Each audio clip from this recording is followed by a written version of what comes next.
Au carrefour 12 poteaux, l'air restait lourd au lendemain de l'accident de circulation qui a fait 2 morts dans la ville de Ngaoundéré.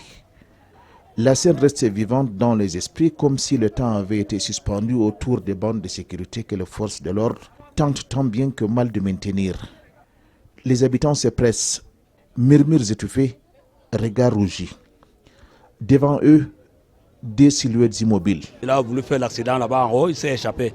Et maintenant, comme il est venu ici, la voiture a pris l'allure, il a préféré couper le direction pour aller vers le quartier Sabongari. Juste là sur le sol, la moto encore couchée sur le flanc, le métal tordu, comme si l'engin avait tenté l'impossible pour éviter l'impact. La carlingue du camion, partiellement cabossée et bloquée dans ses ravins, après avoir arraché une partie du toit de ses salons de coiffure.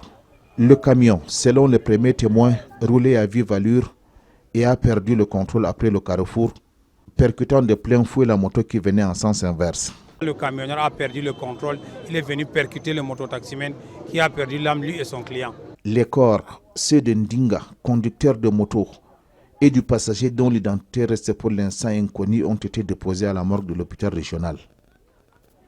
À quelques pas de là, la cabine du camion vide. Son conducteur a pris la fuite.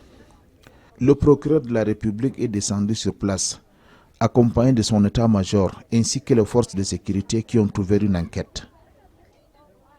Au carrefour 12 poteaux, il ne restait que le silence et la douleur d'une ville qui pleure deux des siens.